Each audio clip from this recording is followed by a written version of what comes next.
Welcome, sports fans, to the Week 13 Steel Scorpion Sports Podcast. I'm your San Diego-based correspondent, Jeff Miller. I'm your San Jose correspondent, Mark Heflin. Mark, welcome back from the Thanksgiving break and from an exciting Week 13 of activity. We're recording Tuesday after the week that was. Saw some great games, saw some not-so-great games. We'll get into that in a moment. But as always, let's start off with how we did in Vegas, and for that, I'll throw to you, and hopefully this week you have something better than some teams covered and some didn't. I do indeed, and quickly before I get to the Vegas results, you mentioned that we're recording this on Tuesday night. We normally record this on either Sunday night or Monday night. The reason we're actually recording this on Tuesday night, we were both just swamped with, I think I had approximately 1,471 Cyber Monday emails yesterday. I'm just now getting through them, and then I noticed that today was Giving Tuesday, so we had Black Friday, Cyber Monday, Giving Tuesday. I'm bombarded with emails. I'm afraid to know what tomorrow is. Do you know if tomorrow's any special day or anything? I believe it's Wishing Wednesday. Wishing Wednesday, great. Look forward to those emails tomorrow. So the Week 13 Vegas results, the favorites were an even 8-8, and year-to-date now, the favorites are now actually below 500. Favorites are 92 up, 94 down, and 4 pushes. So pretty much right at 500. People thought this was going to be the year of the underdog, and the favorites have been ahead for most of the year. But the underdogs are now slightly ahead, but not nearly enough to call it the year of the underdog. And then the overs were 9-7 last week, and the overs for year-to-date are 98, 92, and 1. So a little over 500, but not by a whole lot. And then I saw an article today on ESPN, just want to share real quick, that it was from David Purdom on ESPN.com, that the Nevada Sportsbooks in October had a record amount bet on football. They had $380 million bet on football. Of that, they turned $17 million in profit, which ranked below pretty much every other kind of gambling in Vegas, rising to the nearest million, with $30 million on craps, $33 million on roulette, $78 million on blackjack, $101 million on baccarat, which I'm not even sure how that works. I've never even played it. I've never even seen it in a casino. I think it's in maybe the high stakes area. And then won $231 million on penny slots. Jeff, who are these people playing penny slots? This is insane. Hang on, I'm just trying to get all my pennies together for one last go at this. But I will say, you're not crazy, and I will say that I've always learned from insiders in Vegas that the worst table game to play from a percentage is roulette. The best table game to play for the player, if you bet it properly, is craps. And your money there, the earnings from that, sort of plays that out, although I also think the number of blackjack tables is so much greater that Vegas makes a bigger profit off blackjack than it does off any of the other table games, because what do you see? 20 blackjack tables for every 3 craps pits? True. Yeah. And I wonder what the totals are for some of the other, lame dumb table games like Pie Gal and Let It Ride, 3-card poker, and whatnot. I'm sure it's less than blackjack because there's fewer tables, but it'd just be interesting to see those numbers too. The percentage on those is actually very high. So anyone going to Vegas that's listening to this, those are what we like to call sucker games. And if they have the little side bet, any game with a side bet where you can put $1 on it, it is the worst bet. Now, you'll one time out of 5 and suddenly you'll hit it and you'll think it's the greatest thing ever. In a really, really small sample size, it could work, but it is a sucker bet. Vegas doesn't build those huge casinos with Brooklyn bridges and Venetian canals because those sucker bets are good. I always laugh when I see people playing the bonus bets. Like, I still, play Pie Gal every now and then. It's a good drinking game because you push a lot, sit there and get free drinks. But there's a bonus thing in Pie Gal, of course. And I think it's like a straight pays 3 to 1, all the way up to the Royal Flush. Like, they pay you, like, way, way, way, way worse than your odds are of actually getting Yes, indeed. And again, Vegas doesn't build those huge casinos because Mark and Jeff go out there and win every bet they make. Now, sports betting or poker, you might be able to get an advantage. Poker, you're not playing the house, so you can get an advantage if you play dumb people. And sports betting, if you know a lot and you see bad lines, you are going against the public because the public helps to set the line in effect. So you can find instances there where, again, the casino isn't who you're really playing against. So that's why I think we should stick with poker and sports gambling. Agreed. And pie gow for you, apparently. And Yeah, why not? and penny slots for me. But beyond that, we're stopping right there. Yes. All right, well, it's good to see that the year of the underdog may be starting to take shape because we read, as you said, many articles and many inferences that this was a underdog-laden year. Up until now, it hadn't really paid off, but it's starting to creep that way. And with, good 4-week run here, you might see the underdogs pull ahead by enough that we could theoretically call it the year of the underdog. Maybe, but there's not too many. I mean, there are only 2 games in Week 13. There's not a whole lot of time left to make up a whole lot of ground. No, and if they did happen to win and say they pull it out by 10 or 12 games, and it feels like when you compare it statistically, it'll be the year of the underdog, I'll call that a Chris Johnson year of the underdog. Fantasy players will appreciate this because Chris Johnson, for a number of years prior to the last couple, was always a top 10 back, and you were like, wow, I'm going to get 1,500 yards and 12 touchdowns out of Chris Johnson. But it turned out you would get 200 yards twice, 150 yards 4 times, and then 60 yards the rest of the season. And so you'd have 4 or 5 huge games that Chris Johnson was great for you, and you'd have 9 or 10 games where Chris Johnson was below average. And yet at the end of the year, you're like, oh, I had a top 10 back. But he didn't help you win or help your team contribute to your wins in most of the weeks of the season. So that would be the same here. If the underdogs suddenly in week 16 and 17, when starters start resting, come back and take a big advantage, I won't call this the year of the underdog. It'll be a backdoor cover, if you will. And speaking of Chris Johnson, I'm all too familiar with the examples that you gave there. And the worst part of all, it seemed to be completely random. It wasn't just that he had the big games and against the bad teams or the bad defenses you would expect. It would be somewhat random. He would have good games against good defenses and crappy games against bad defenses. You would never know when to sit him, and you drafted him, basically in the first round during his prime. So you're not going to sit him because he's one of your studs, but then he would have a good matchup and have 18 carries for 52 yards, and you lose that week. But Yes, so great job, Chris Johnson, and you're the underdog so far. Enough on gambling, though. I think we've tooted Vegas's horn quite enough for 1 week. Go Vegas. Let's dive into the Week 13 recap because there were some really good games on the docket that were worth watching and actually worth talking about. So, obviously, the big game of the week, Mark, Patriots at the Packers, lived up to the hype, which is rare for these games. I mean, you saw the Denver Patriots game a few weeks ago, did not live up to the hype.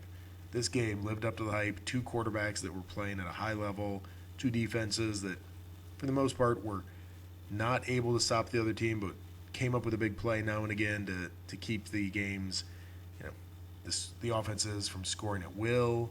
But in the end, the Packers did have a few more plays at home than the Patriots could manage, and it seemed like watching them that it felt right that the Packers won that game. But if you put them on a neutral field, I'm not sure I wouldn't say the Patriots would win the game. Yeah, I was going to say it's a pretty good game.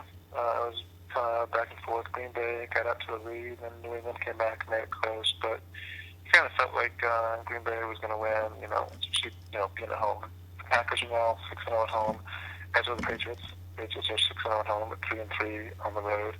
Like both teams are exactly 6-0 at home and 3-3 on the road. So it was a little bit harder to win on the road. It's typically a 3 to 3.5 point advantage for being at home, and they won by 5. So yeah, it would be an interesting game to see that on a neutral field. You'd have to think that if these 2 teams played, this week or next week in New England would probably win by 4 or 7 points, somewhere in there. So it's quite possible that this was a preview of the Super Bowl. If so, it would be a pretty good game. There's some good matchups in this game. You had the New England cornerbacks up against Nelson and Cobb, and for the most part, they did a fairly good job. But then, when you have a third weapon like Devontae Adams, and Rodgers was able to find him for 6 catches. Now they have the same record as the Broncos, instead of the tiebreaker on them. But they now can afford to lose to San Diego this week. Yeah, that does make the AFC playoff picture a little more murky at the top. Again, we still think New England gets through San Diego this week, then the rest of their schedule opens up a little better for them. So, good chance that they still end up with the 1 seed. But it did put Denver in play, similar to last year, as you may recall. Denver went out to New England. That time they blew a big lead and lost a close game in overtime. But late in the year, New England stumbled. It put Denver back in front of them, and Denver held on to the 1 seed. We could be seeing a repeat of that, and if so, then I think you and I would suddenly turn our belief that New England is going to the Super Bowl and make it Denver, because when Peyton Manning and Tom Brady face off, whoever has the home field advantage wins. It's that simple. If you look at their playoff records, whoever's at home wins, and that usually means they have the better team. So, yeah, that'll be interesting to see if the Patriots, if this loss could actually start them now on a 2-game losing streak, and if so, that would cost them the 1 seed and potentially a bye if they stumbled anywhere else. That would just be a horrible second half to the season for them after the way they looked in that middle part where they won 7 in a row. Well, and to try to help them get the win in San Diego, I don't know if you saw that the Patriots decided to fly straight from Wisconsin to San Diego and then practice out there all week and then be out there for the whole week instead of flying back to New England and then flying to San Diego on Saturday, which I'm not sure why more teams don't do this. And you've seen it, a couple of times in the recent years. I think the 49ers have done it when they had 2 consecutive East Coast games. They stayed on the East Coast. But, when you're looking at travel from coast to coast, I think we're going to start to see it happen more frequently in the next few years, but I'm kind of surprised you don't see it more frequently now.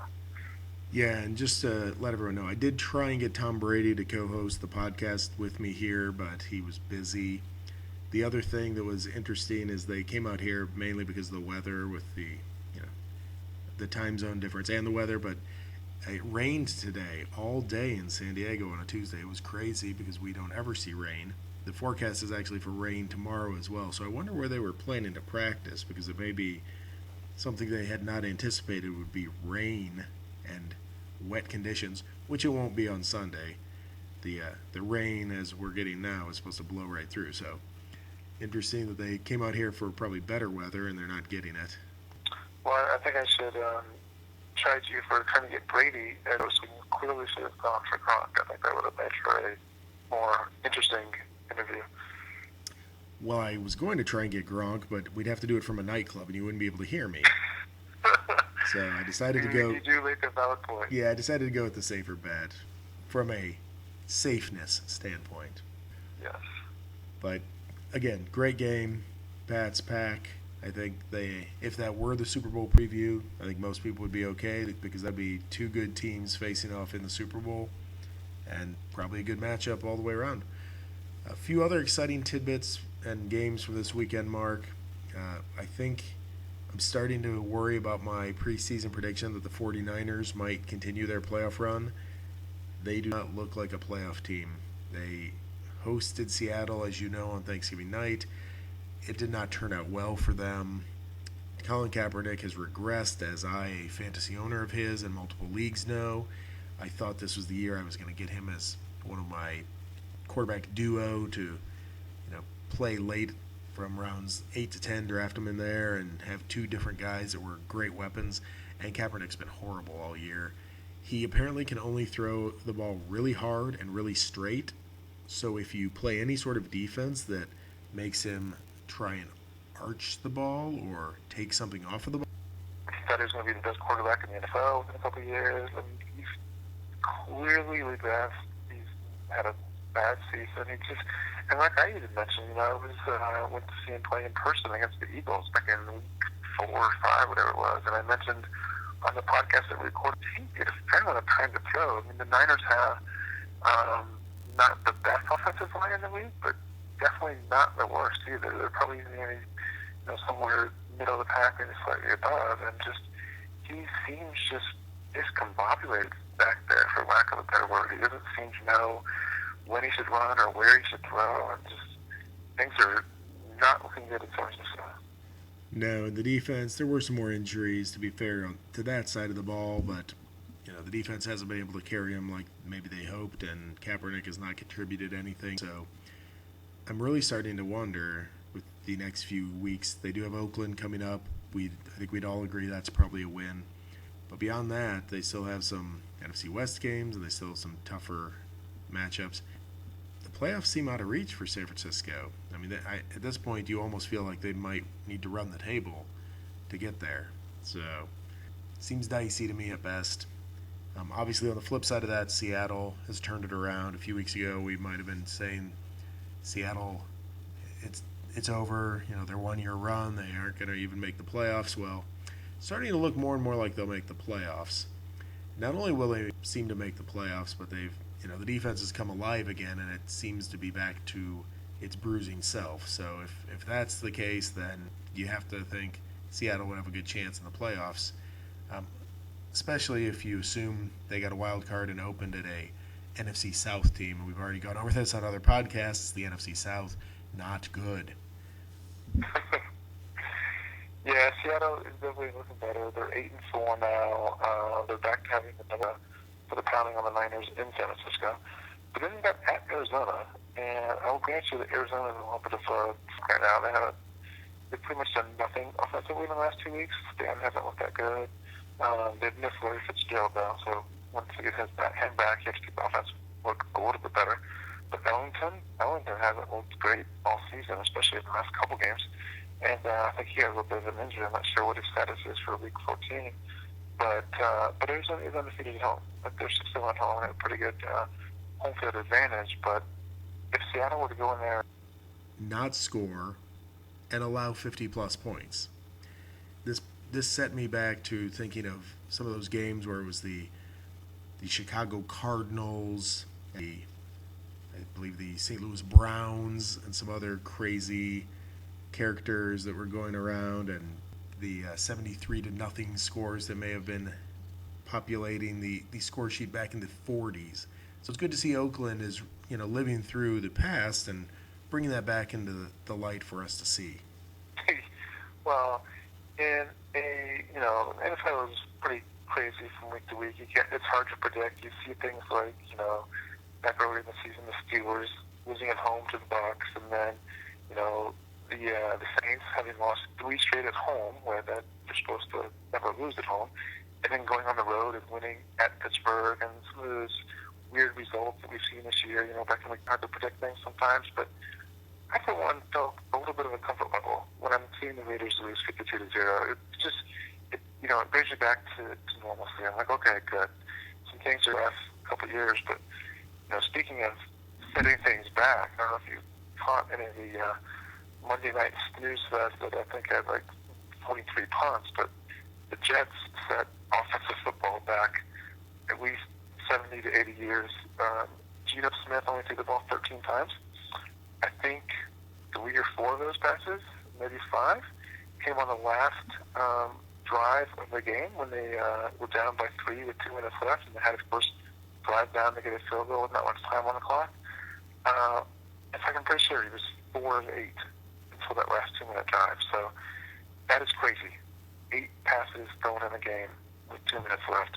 They ran the ball 49 times, and part of me can't blame them for wanting to run the ball when they have Geno Smith as their quarterback. Clearly, they need to figure out a QB for next year, but just watching that display on primetime Monday Night Football, I was aghast. Yeah, I'll be honest, I didn't watch it, mainly because it was the Jets and the Dolphins.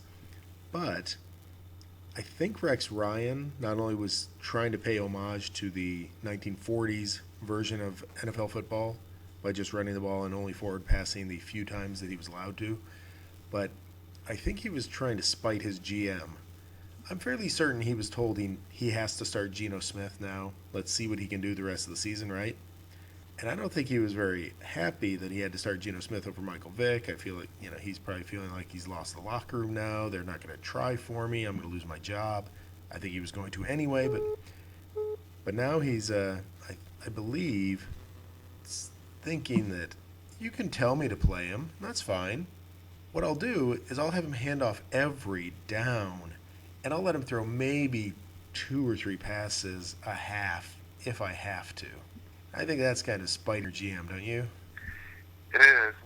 You could be onto something, but it also kind of, from a fantasy standpoint, I was just thinking anyone that owns Eric Decker, if you're in the fantasy playoffs, and you've been using Eric Decker throughout the year, and granted he hasn't had a great year. I think his average game was maybe 4 catches for 50 yards, but at this point, I don't even think you can play him. I think in this game he had 2 catches for, I don't know, 9 or 10 yards. If he's going to keep doing this and just running the ball, granted, this game was fairly close there. If they're in a game where maybe they fall behind 20-0 in the first quarter, then maybe at that point he actually does decide to throw. Man, that offense is just so bad. And the Jets need so many fixes. Ryan's not going to be there next year.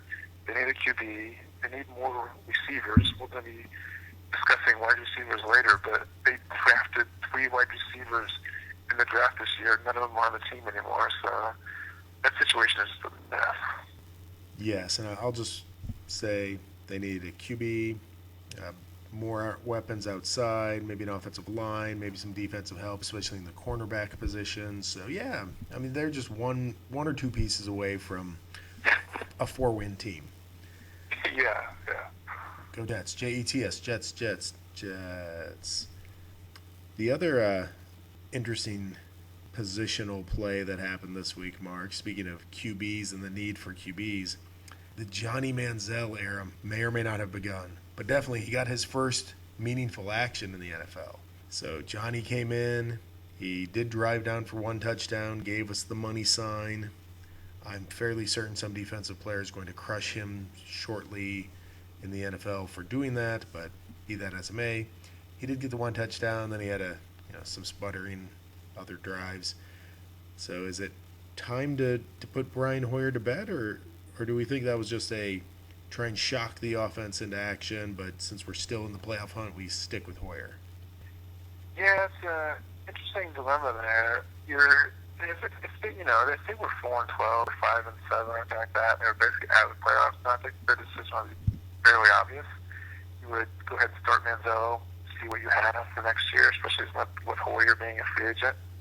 It's kind of interesting. Earlier in the season, like week 3, 4, 5, Hoyer was looking good. The Browns were off to a decent start. People were talking about, wow, you should extend Hoyer, give him a contract extension, and now they're probably pretty thankful that they didn't. In the last 2 games, he has 0 touchdowns and 5 interceptions, and in his last 43 offensive series, they scored 1 touchdown.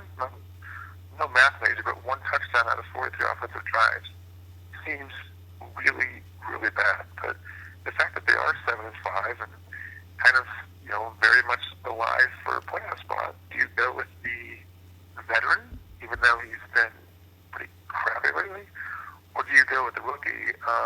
I personally, if I was Mike Pettin, management team of Cleveland, I'd go with Manziel.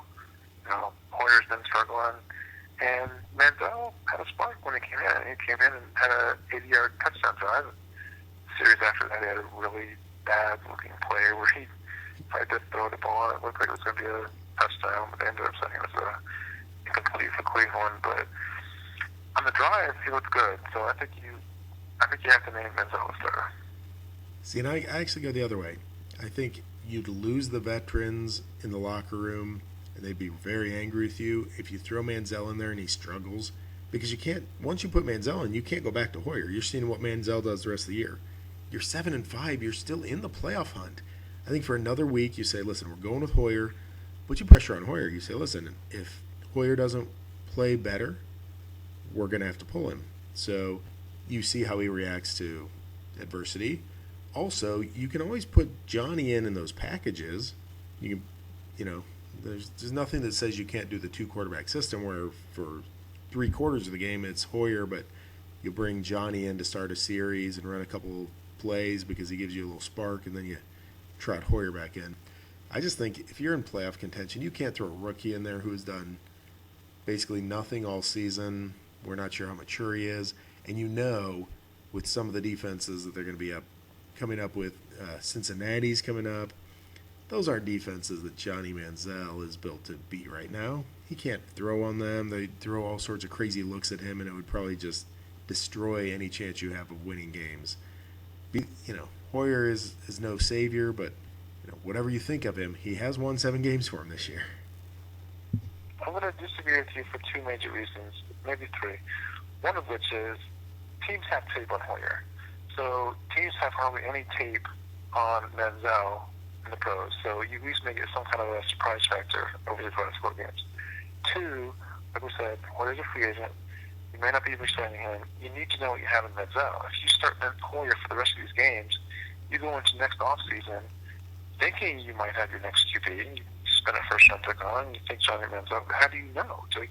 When you don't know, do we bring Hoyer back as a backup? Do we go find someone else to bring in as a backup? Do we start trusting Sanchez, for example?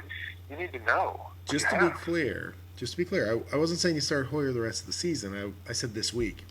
If you win and you get to 8-5 and you're still in the playoff hunt, then you have to keep going. If you lose and you fall to 7-6, we all agree at that point you're out of it. Then you go with Manziel. Okay.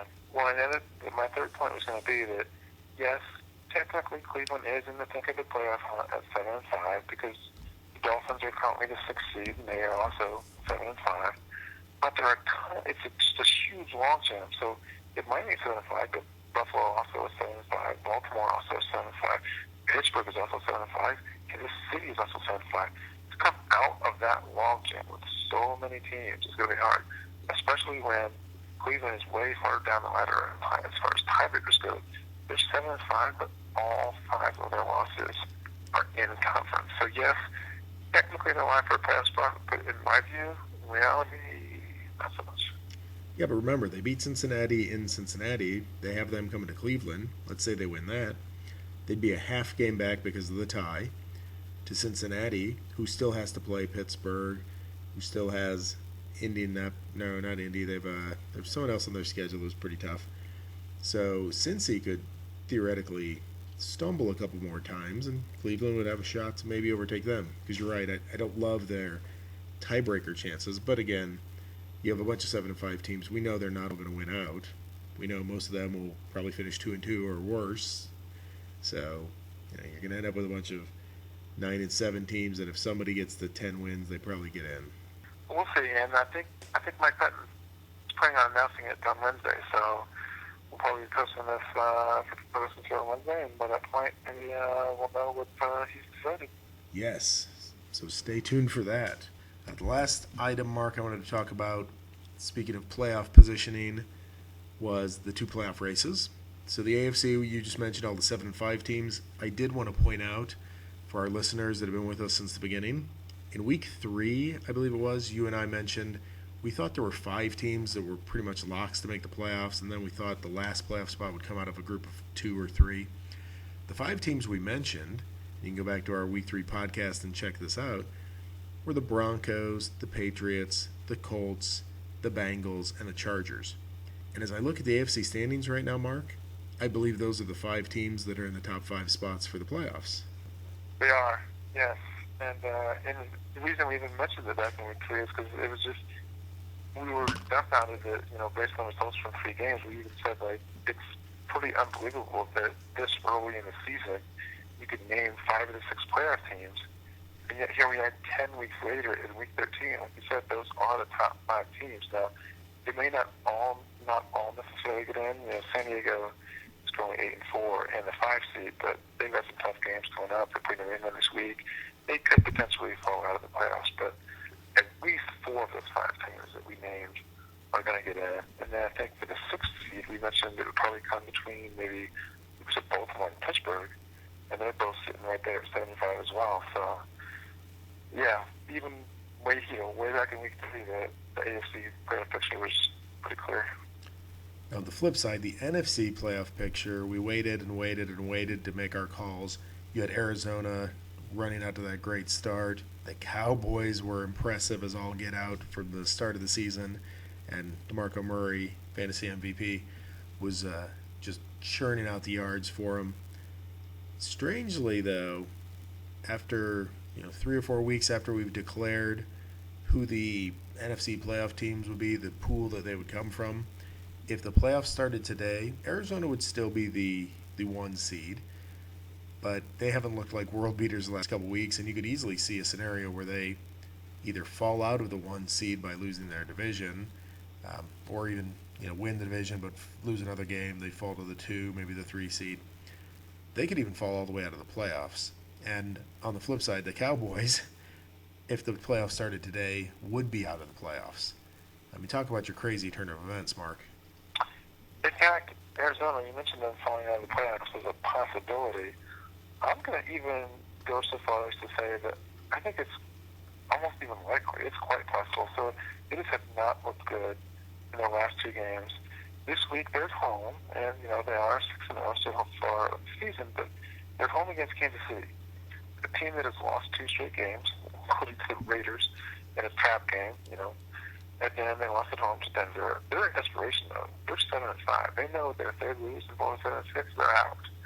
So this is kind of like a kitchen sink game for them. They're going to throw anything they possibly can, maybe even a touchdown pass to a wide receiver, but about it. They're going to do everything they possibly can to win this game. Ellington may be out for the Cardinals. There's a decent chance the Cardinals lose this game. Then they're at St. Louis. St. Louis is probably one of the better 5-7 teams you'll ever find. They're looking pretty spry lately. And that's a Thursday night primetime divisional game. It's a figure St. Louis has a chance. Then Arizona is home in Seattle.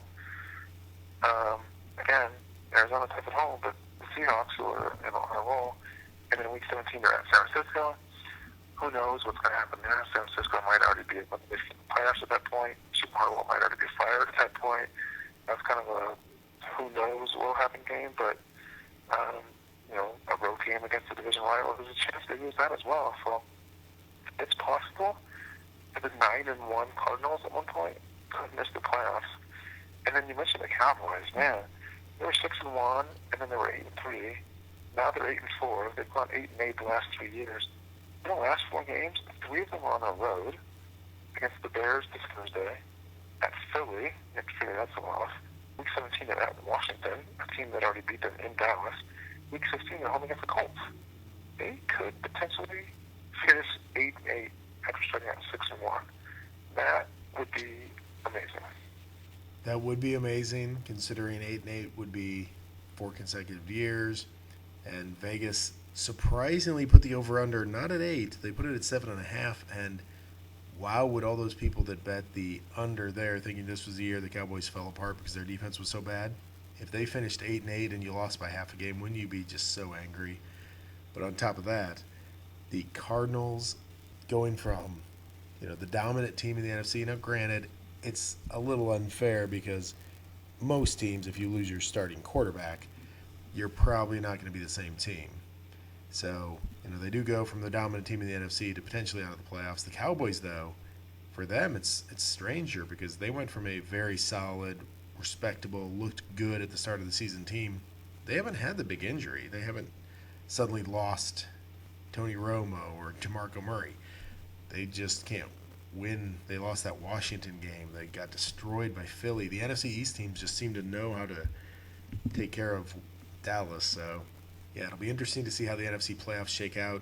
If I were a betting man now, not that I am, but I would say Green Bay is going to end up with the 1 seed. The NFC playoffs are going to go through Lambeau. You're going to have Detroit making the playoffs. Only 1 team out of the NFC South. I still guess I would say New Orleans, even though Atlanta is equally likely. The East, Philly, I think, ends up getting the 2 seed. And then you end up with Seattle and Arizona. I think just by default, you probably get 2 teams in. Yeah, and the one thing, we just talked about Arizona and Dallas. If it does come down to them for the final 6 seed, Arizona does have the tiebreaker. So if Seattle wins that division and Arizona and Dallas ended up, tied at, say, 9-7 for the 6th seed, Arizona did beat Dallas a few weeks back when they still had Carson Palmer, I'm pretty sure, for that game. So they do have the tiebreaker there if it comes down to that. Yeah, that's a good point. So I still like their chances of at least squeaking in. But a few weeks ago, we were talking about them playing the Super Bowl on their home stadium. Now we're talking about maybe there's a way they squeak into the playoffs. Quite a turn of events in the last 3 or 4 weeks. For sure. But Mark, I think that's enough on week 13 unless there's anything else you wanted to add. I mean, it was a great week, I thought, for the NFL with a couple marquee matchups, but also a great week to show the Raiders being the Raiders and a few of the other items we just mentioned. But that does lead me into discussion of the fantasy playoffs because in Steel Scorpion Sports, we've already started our fantasy playoffs. So when you had these big games in week 13, these aren't just your meaningless 13th week of your regular season in a head-to-head league when you're sitting at 5-8. You can't make the playoffs. These are playoff games because we're going to run it over a number of weeks. So why don't you give us a quick update on what we might have seen in the Steel Scorpion Sport playoffs, and then we'll move on to a couple other interesting topics. Yeah, I want to highlight a couple quick things. So in the Jellyfish League, which is the league you and I have a couple teams, and we're playing against people that are trying to finish ahead of us to win free leagues for next year, I want to, put you on the spot here and call out your team and find out what happened. So you had the most wins in the regular season. You went into the playoffs as the number 1 seed, which gave you 2.5 starting wins as a bonus to start off with over the 4 weeks of the playoffs. And now, and by the way, the second seed started off with 1.5 games. So you were a full game up on the 2 seed, and you were 2 games up on the 3 seed. Here we are 1 week in the playoffs. You're now tied for third. You finished last in week 13, and you only scored a meager 83 points. What happened? I was confused. I thought we had a bye this week. So my team, I didn't give a motivational speech. My team clearly, they were out on the golf course. I had to call them in fact, and be like, hey, guys, we have a game. And they were like, oh, game, right. So the good news is we did have a sit down. I've chatted with all the players. They're ready to be focused for this week. So, again, some of the matchups last week weren't favorable either, but I think now I've had a good talking to, a little come to Jesus moment with everybody. I think they're ready to turn it back on. And also, it does help the other teams. It gave some hope to the guys that finished behind me. And that's nice of me, I think, to let them think they have a chance to win. And now, we're gonna put our foot back on the throat and step forward. All right. We'll see what happens there. And then the other team I wanted to highlight in the Jaguar League, which is the league that you and I are in, and we've been, in for the last 3 years. We've been kind of, running it offline. And congratulations to you. You're one of 2 teams now that have made the playoffs all 4 years. The other team, which I'm going to brag on this week, is actually my wife's team. And her team set an all-time record across all 4 years we've been running this, 219.7 points. Now, she actually got into the playoffs as the number 4 seed. She lost to Adrian Peterson after 1 game, but still managed to make the playoffs. But came in at the number 4 seed with 219.7 points. She had 32 points for the Rams defense. Pretty good game from Antonio Brown, 25.7. 40 points from DeAndre Hopkins. 36 points from Trey Mason. Another 35 from Andrew Luck. Just a dominating performance this week. But again, I want to highlight for Steel Scorpion Sports how this is our format, I believe, is better than the head-to-head format. Because you just rattled off some names there. Trey Mason, and I think she trotted out Isaiah Crowell and a few other. I mean, she's been piecing together her backfield, and she's got some good players. They all happen to blow up in the same week. If you're in a head-to-head league and this is your playoffs, you're done. Somebody trots out Trey Mason, and they throw out, DeAndre Hopkins and the Rams defense. You're probably looking at that thinking, hey, I've got a good chance to win this week. And then they blow up, and suddenly you're like, okay, they got 100 points out of those 3. I lost. And your playoffs are done. But Steel Scorpion Sports, we go multiple weeks. That score helped the Shanialators get the 5 wins from week 1 of the playoffs, but it doesn't carry over to next week, helping her get more wins next week. So I think our system of playoffs and eliminating the variable of the one big play taking you down, I think that makes this the better format. Agreed. And as you mentioned, in some leagues, a lot of fantasy leagues are different, but in some leagues only 4 teams make the playoffs. Can you imagine? She got in as the 4 seed, so imagine if she played the 1 seed this week in the playoffs. and threw that score up there and just really crushed a team that had been dominant throughout the whole regular season, and then lost to a team that just had, half their roster just happened to blow up in 1 week. Yeah, although since that would have been fun, sucker, maybe we should go back and change the format so that we. No, never mind. No, I do say that this format clearly is the better way to go because, again, it takes a little of that luck out of it. You still need the luck, you still need your players to perform, but it's not, oh, I was matched up against the Annihilators and suddenly I've got no chance. I lost. Great. My season, after, 12, 13, 14 weeks of good effort, I run into a team that gets 200 yards from scrimmage from Trey Mason and gets a Rams defense returning pick sixes and blocks and, everything else. My season's over. No, it's not. That's 1 week of the playoffs. Good. And if you had a good regular season, you had some wins built up going into the playoffs, you're still right there. So good recap, Mark. I think, again, for those that haven't played a Steel Scorpion Sports League, you should check us out. I think the playoff format alone is one reason to check us out, but during the regular season, the multipliers, the mulligans, the all-play format, really go out to our website, steelscorpionsports.com. We're a better species of fantasy football, and check us out. So I think you'll agree when you read through our comparison of the all-play format at Steel Scorpion Sports versus head-to-head, which we have right there on the landing page. I think you'll find that after reading through that, you'll probably agree. Head-to-head isn't the way to go. Yeah, if nothing else, just give it a try next year. We've got leagues as cheap as $50.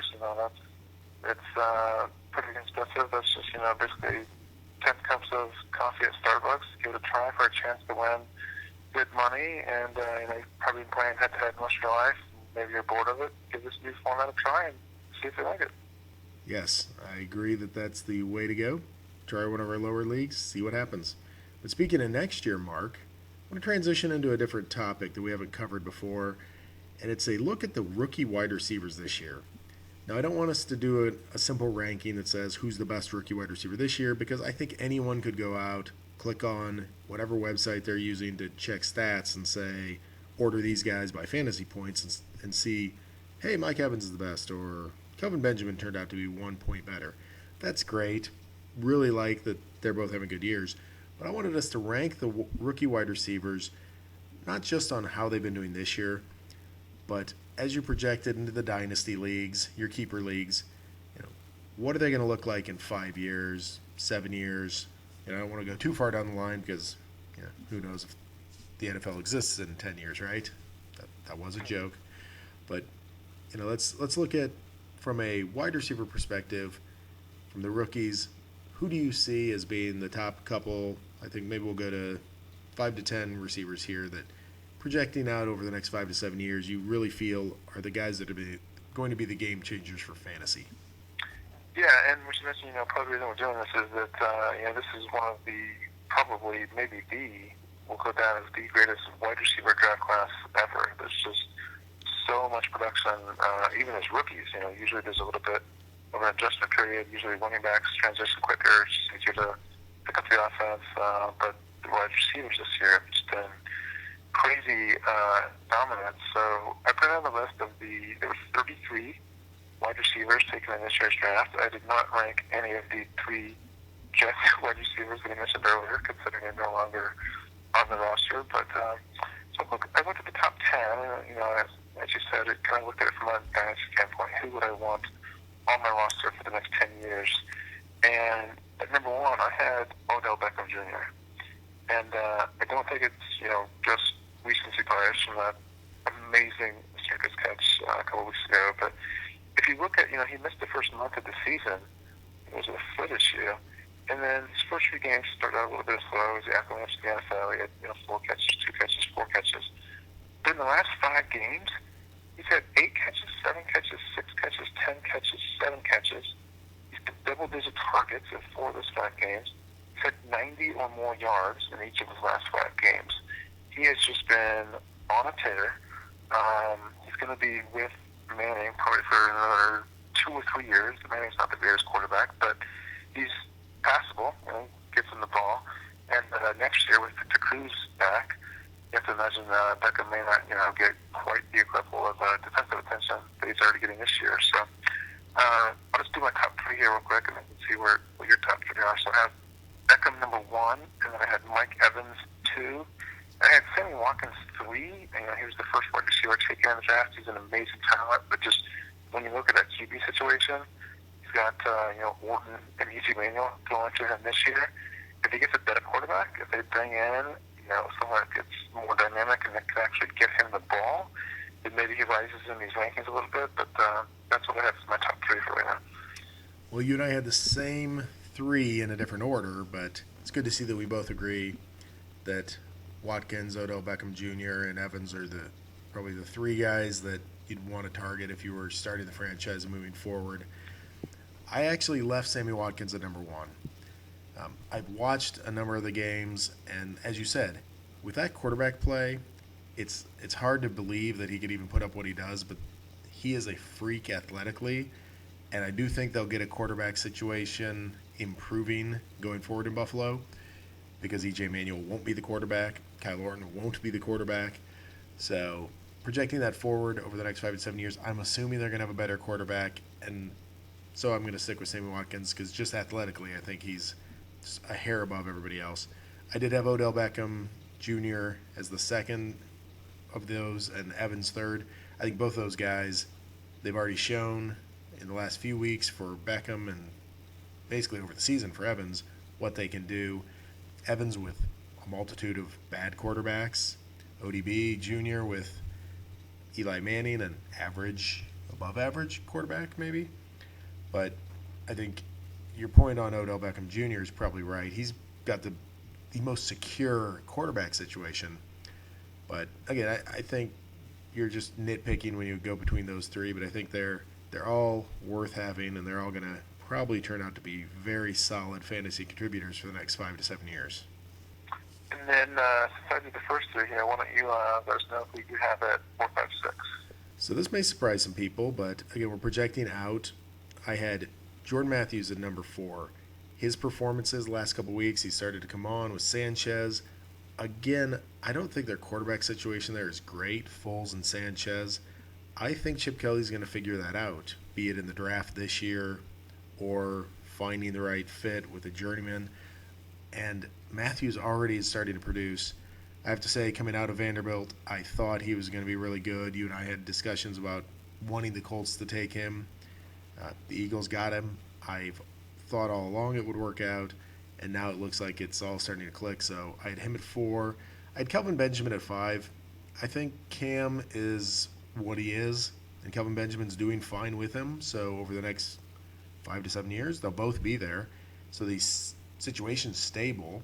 Maybe they'll add another receiver that could take some of the heat off of him. And he's just a big body.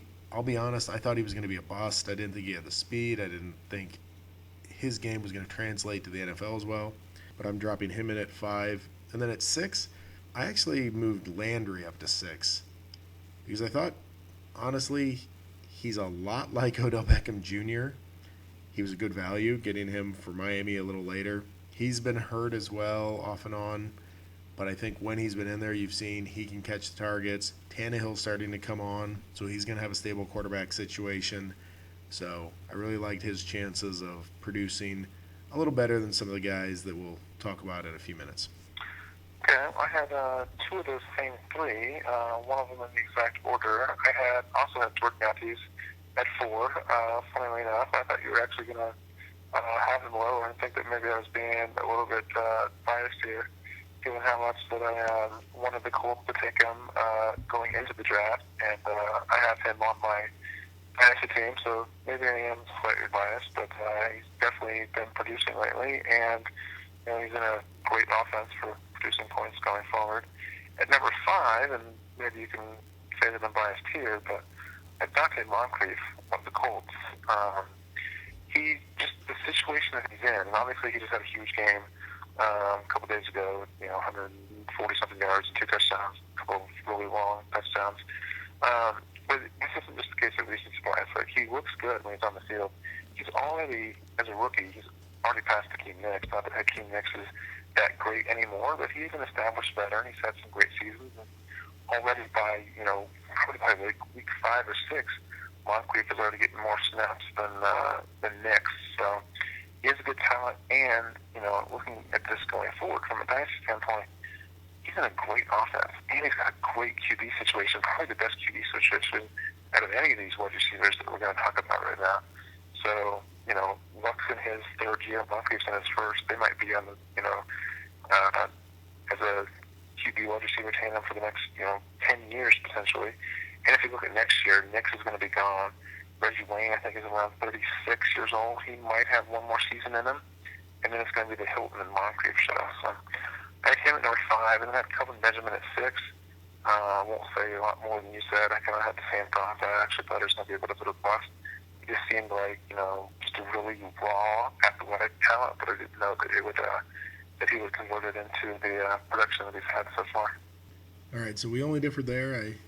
I like Landry a little more from his athletic prowess, and you with your Colts bias, but Moncrief a little higher, but not terribly dissimilar. So why don't you lead us off on the last group? Let's just do 7 to 10. Yeah, so I'll do 7 to 10 really quickly. I had Brandon Cooks at number 7. He got a lot of hype going into the draft and was in a good offense, and he's with the Breeze, but he's out for the rest of the season. I had a little bit of, questioning or trepidation as far as whether this might have more injury issues going forward. He is kind of on the smaller side, but he is very talented and in a good offense. So I have him at number 7. At number 8, I had Martavis Bryant. He is, a 4th-round pick, but, as you know, Pittsburgh is pretty good about finding those mid-round receivers. Antonio Brown, I think, was a 4th or 5th-round pick.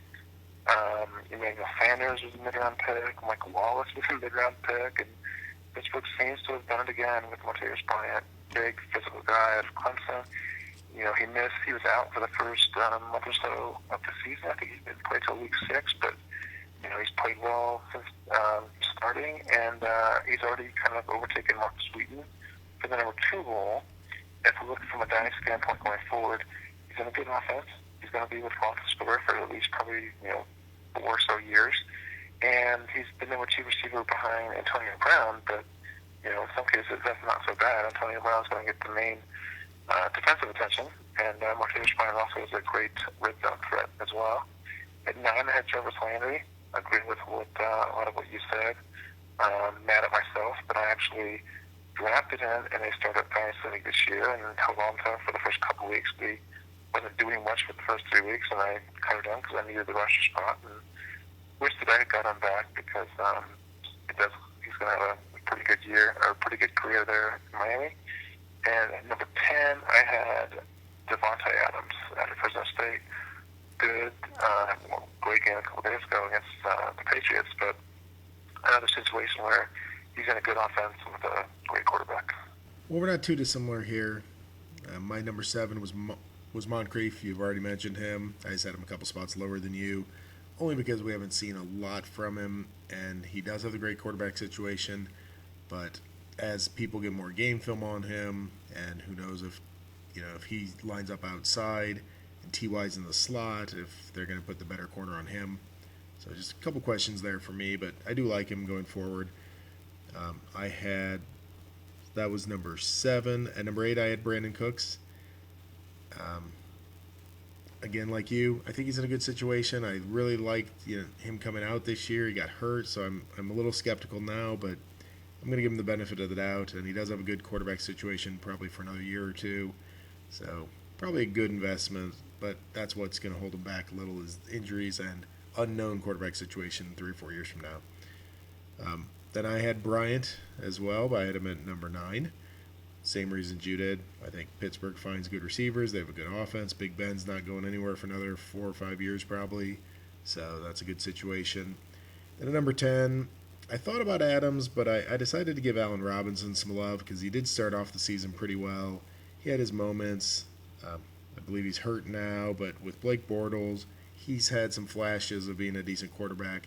I also think they're going to be passing a lot because over the next few years, they're not going to be any good.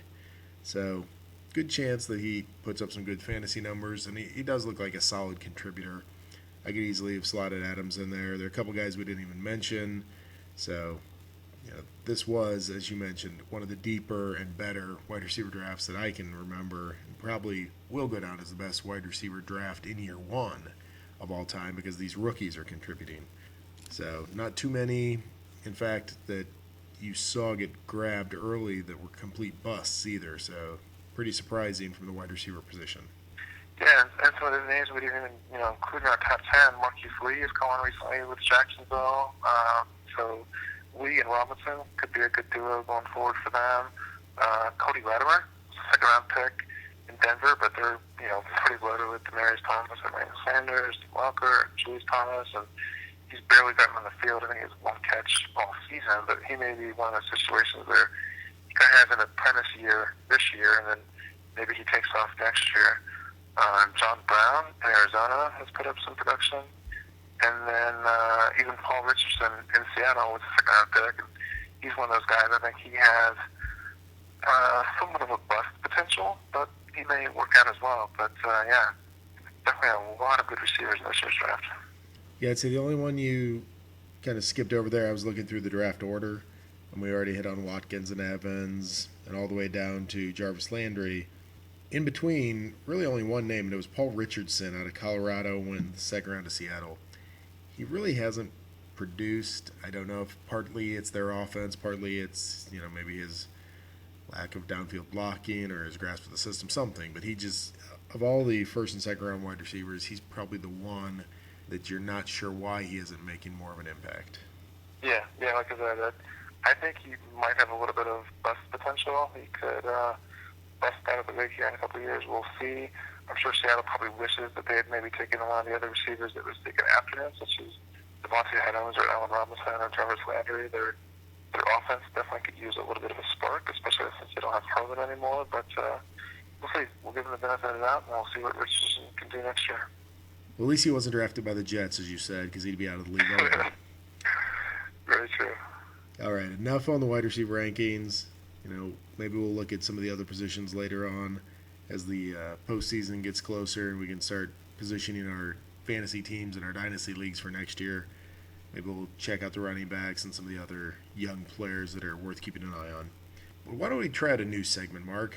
We have a couple of our regular featured segments that we'll get to in a moment, but I wanted to try something new. It's a concept you came up with. It's called On the Spot.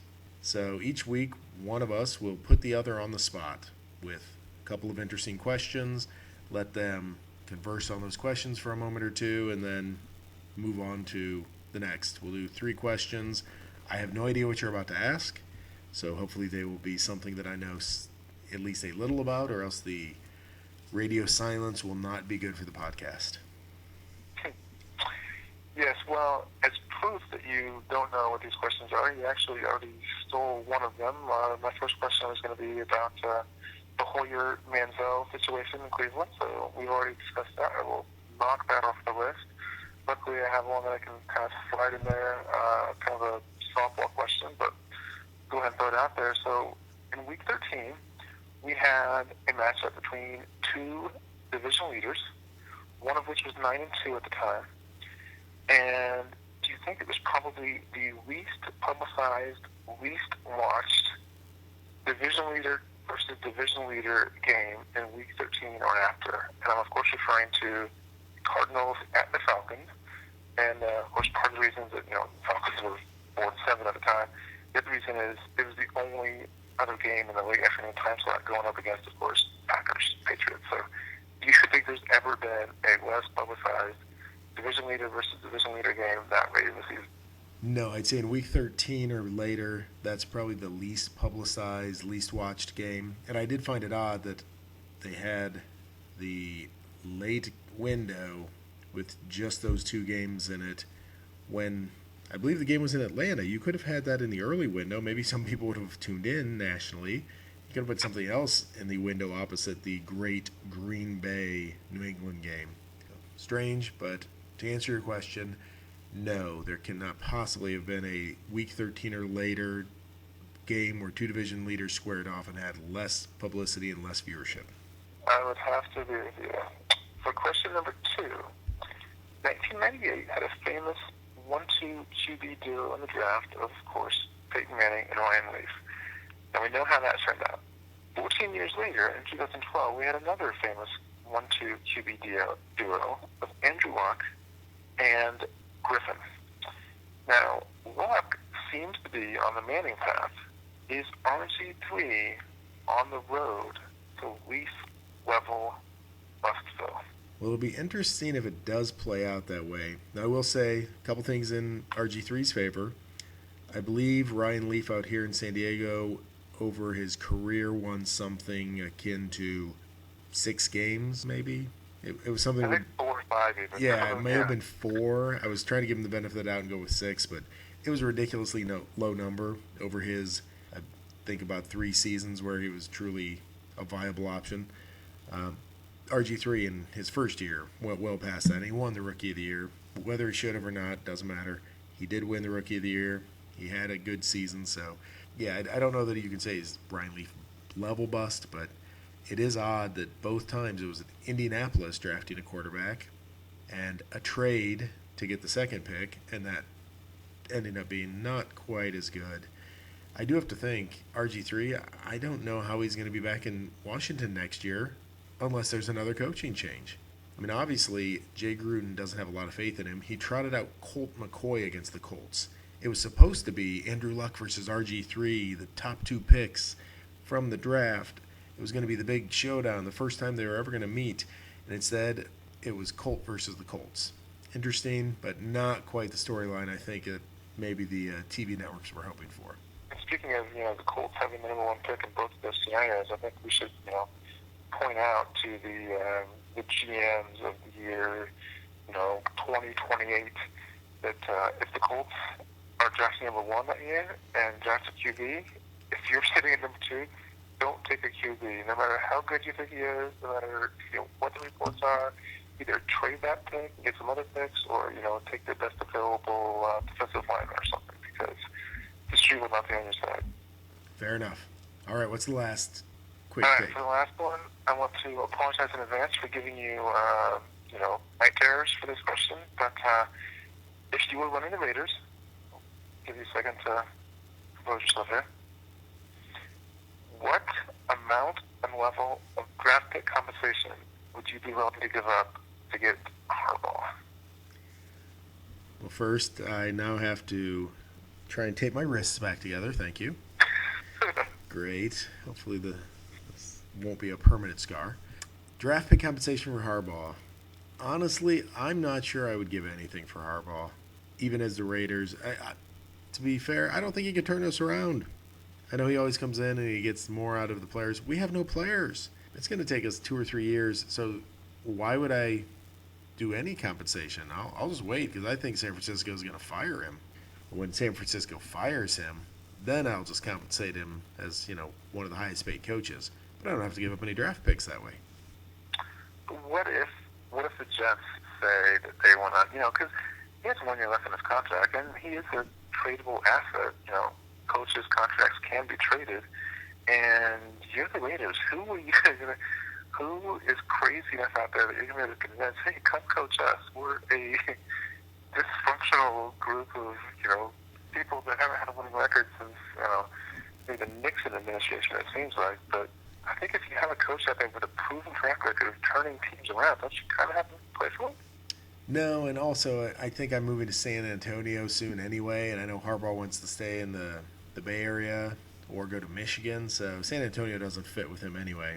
I need to get Bum Phillips or someone that's a former, maybe I could get a former Cowboy coach. Barry Switzer might still be available, and I could trot him out in San Antonio. Okay. So to answer your question, no compensation. No draft pick, that is. I'll pay him whatever he needs once he's fired by the 49ers. All right, so that was On the Spot, our new weekly segment. So next week, Mark, I will ask you 3 questions that you have no idea are coming unless you steal them during the podcast beforehand. I'll be ready. All right. Well, then let's move on to another one of our weekly features, the oft-imitated, never duplicated, everyone's favorite segment, Haves Hates. All right, I've got a good one this week. It's basically a 2-parter, both of which are related. And the first part of which relates to the college football playoff rankings, which came out this evening. And Florida State, of course, being the lone undefeated team left, They fell from number 3 to number 4, so they have 3 teams above them that are taking a loss. And I think it's completely justifiable. And it boggles my mind, all the people that are flipping out and saying, how can you have an undefeated Florida State team behind these teams that have lost? Well, you have to look at everything in totality. The fact that a team has lost in and of itself does not mean that they are a worse team than a team that has won all their games. If you have watched Florida State at any point this season and seen how they've won some of their games and how they've struggled against mediocre or bad teams, struggled to put away or win against Boston College, struggled against Florida, barely won against Notre Dame, which at the time seemed like a great win because Notre Dame was 7-0, and I think they lost 4 other games since and just have not looked good at all. Florida State, despite being 12-0, has not played a lot of great teams, and just because of the fact you're undefeated does not mean you're better than an Oregon or an Alabama. You have to look at who those teams have played, who they lose to, look at their schedule in total. And I think the ranking committee is almost being even a little bit generous, keeping Florida State at number 4. They would never do this because it would cause too much controversy. I think they could very justifiably, in my mind, drop Florida State to 6 or 7 or 8. You have to look at a win. A win, if you look at a win and rank it on a scale of 1 to 10, and a 10 is a game where, you go on the road and beat a ranked opponent by 2 touchdowns. That's a 10. And then you have a 1 where you win at home by a field goal over a bad team. That's a 1. And then you look at the total of the wins across, Alabama and Oregon are going to have a much higher number than Florida State is. The second part of this, also related to the rankings, is Baylor versus TCU. Now, Clay Travis, someone that I read on Outkick the Coverage, very good sports writer. I agree with probably 95% of his opinions. I could not disagree more with his take on Baylor versus TCU. He's been tweeting all night that Baylor absolutely has to get in ahead of TCU because of the fact that they beat them head-to-head. First of all, the game was at Baylor. They won by 3 at home.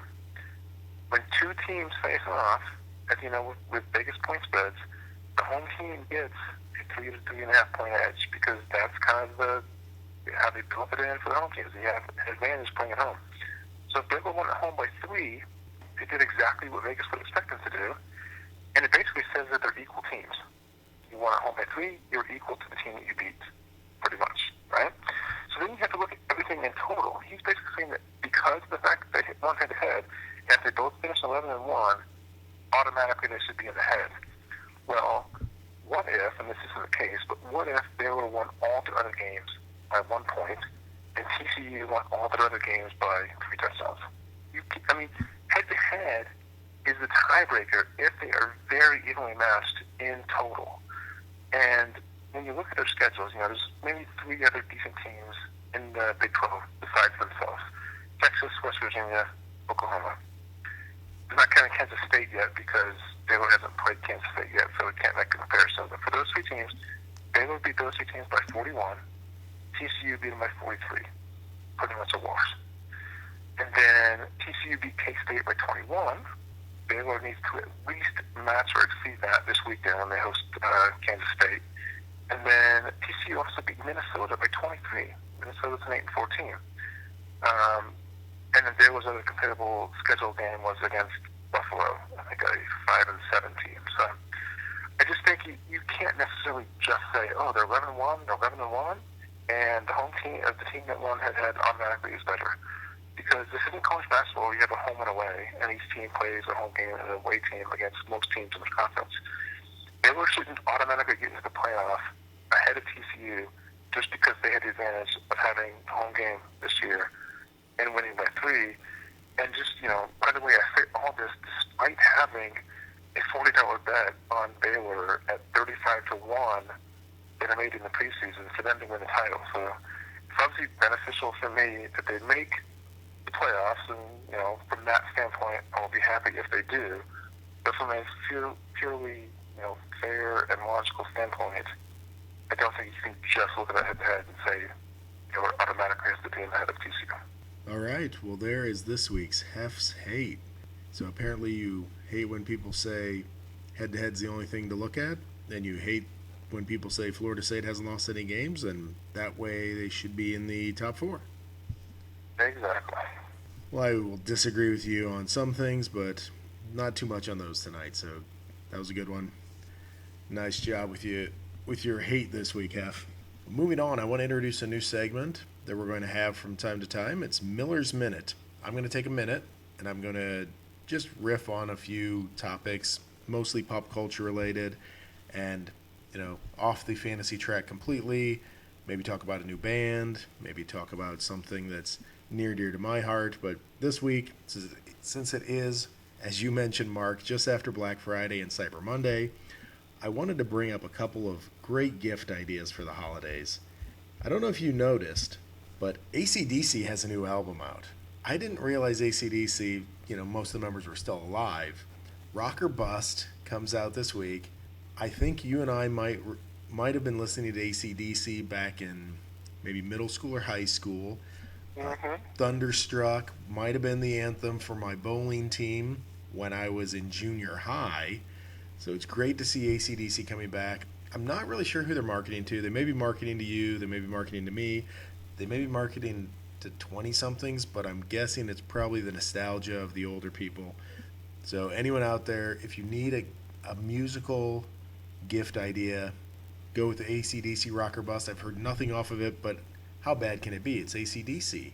My other gift idea for everyone out there, if you have a game console, it's FIFA 15. This may be the greatest sports game that has ever been produced on a sports console. And I say this to all the people out there that don't love soccer. When you play it on the video games, it's remarkable. And the ultimate team concept of it is the greatest thing that has ever been created by EA Sports. It is their number one selling game, obviously, because soccer is the biggest game in the world. It outsells Madden. It outsells any of their NBA or MLB franchises. I'm not even sure they have those anymore. I will say baseball used to be the game to play. You and I might have played RBI Baseball, Mark, back in the 90s on different game consoles. But now it's soccer. Go with FIFA 15. Great game. And that's Miller's Minute. Holiday gift ideas. I enjoyed Miller's Minute, but I think it's blasphemous that you're saying that any sports game is better than RBI Baseball, Double Dribble, or Tecmo Bowl. So I'm not quite sure how that's possible. I know those games were a while back and had not nearly as good as graphics, but to me, those are all-timers. Well, Super Tecmo Bowl, first of all. That was the better, the Tecmo Bowls. And after I beat you at RBI Baseball, I'm surprised you even bring RBI Baseball up. Double Dribble I'll give you. Greatest basketball game ever. I'm not even sure they make basketball games anymore because you can't top it. True, they shouldn't. I think they do, but yeah, Double Dribble is as good as you get. All right, well, we hope you get a kick out of some of the things we bring up with Hef's Hates and Miller's Minute, so keep listening. We'll have some more interesting tidbits for you every week.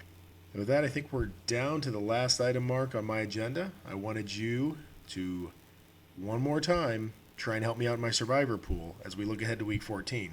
Luckily, last week, I took the Rams, and about 5 minutes into the game, I knew I'd won. So at that point, I started thinking, okay, now I have to worry about Week 14.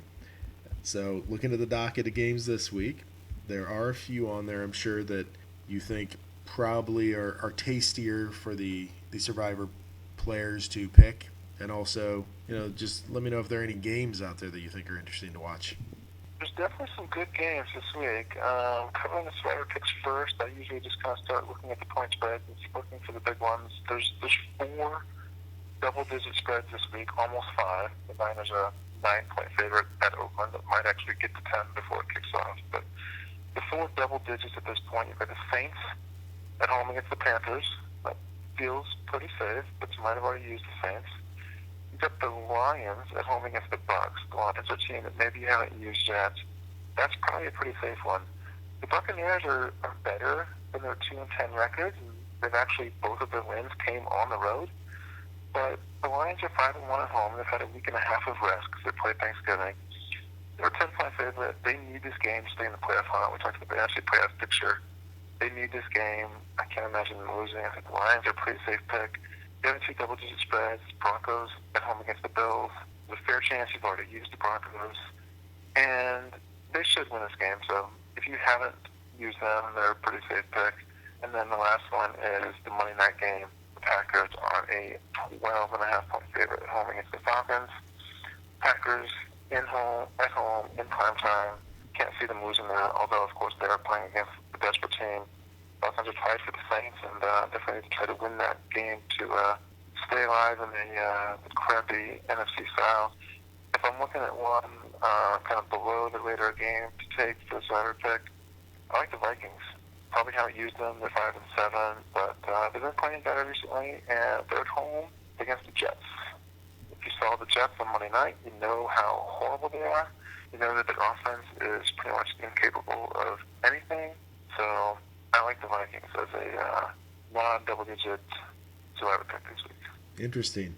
Now, it's too bad that Green Bay-Atlanta game is Monday night, because this could have been a second round of two division leaders meeting and nobody noticing. Very true, yes. What about the games for the week? Any games that jump out at you? I mean, I know you're probably going to be tuning into that New York Giant-Tennessee game to see who can notch a additional win this week, but beyond that, anything that you're looking forward to? There are a few games that are completely and totally irrelevant to any playoff standings, as those teams are just playing off the string. But the Thursday night game actually looks pretty appetizing to me. Cowboys at the Bears. Matchup of two pretty big name teams, Romo versus Cutler. We'll see what happens here. As we mentioned, if the Cowboys, they could potentially fall at 8-8. The first domino for that to happen would be losing in Chicago. So I'm looking forward to that. It's one of the better Thursday night games that we've seen in a while. Colts-Browns, obviously as a Colts fan I'm looking forward to, but also from the standpoint of, if Manziel is the starter, it'd be his first start in the NFL. Should be interesting. Here's a matchup between the Steelers and Bengals. Should go a long way for playoff positioning in the AFC. Should be a good game. And then probably the game of the week is the Seahawks at the Eagles. 8-4, 9-3. Eagles are 6-0 at home. The game's pretty much going to be a pick-em, and that just should be a good game against the Seahawks number 1D against the high-flying Eagles offense. Just a lot of contrast and style. Should be a good game to watch. And of course, the Sunday night game as well. Patriots at the Chargers, another big game towards AFC playoffs. Yeah, so it's good to see that the slate is filling up nicely with some good games. You did mention there are a couple of bad games, but they'll hide a few of those at the 1 o'clock Eastern time starts, and you won't have to pay attention to them as the better games take up your attention. I will say that Cowboys-Bears game on Thursday night, do you think it's defense optional? Yeah, it could be a high-scoring game. We'll see. The over-under is 51.5, so based on the fact that the defenses aren't great, the offenses are pretty good, and of course we know how much the primetime games have been hitting over this year. Maybe a game that you want to put a buck or two on the over. Yeah, and if you're in a DraftKings or a FanDuel, I will just throw a recommendation out there because, Mark, you had Alshon Jeffrey on your team and did not make the playoffs, so it is guaranteed, as he did on Thanksgiving Day, it's guaranteed that he's going to continue to have a great close to the season now that it doesn't help you. It's pretty much guaranteed. In fact, I was reading an article on Monday that talked about DeAndre Hopkins' huge point production from this past Sunday, and talked about his number of fantasy points, and basically saying I think it was the highest fantasy points of any wide receiver this year, and it was the most since Alshon Jeffrey had around 30-something or 40-something fantasy points in week 13 of last year, which is relevant because in Steel Scorpion, this was, prior to that, we were running the offline league, and, our playoffs started in week 13. I just missed the playoffs on a tiebreaker, and I had Alshon Jeffrey as well that year, and of course, in week 13, if I, would have been in the playoffs or not, then he had this huge breakout game. So yes, they'll probably have another big game here, but if you do, you mentioned telling out a daily lineup, do not use Jay Cutler under any circumstances. I have sworn him off from ever using him again. So actually, I guess now that I've sworn him off, and he's probably going to go off for a huge game. So by all means, use him. I will say I did take advantage of the Heflin curse last week and threw DeAndre Hopkins into a lineup and was paid for doing said lineup move. So thank you for that, Hef. You are quite welcome. All right. Well, that wraps up everything I wanted to cover tonight. Any last tidbits from you? No, I think we pretty much covered it all. All right. Well, then I will become your ex-San Diego correspondent as we sign off. And signing off from San Jose, Mark Huffman. So, sports fans, tune in again next week. We'll have more of our weekly segments like Hef's Hates, Miller's Minute, and of course, always our gambling tidbits with the Vegas lines and the Survivor picks. So keep checking us out, SteelScorpionSports.com, a better species of fantasy football. Check out more about mulligans, multipliers, and the all-play format to find out why we feel we are the best way to play fantasy football. All right, sports fans, we'll talk to you next week.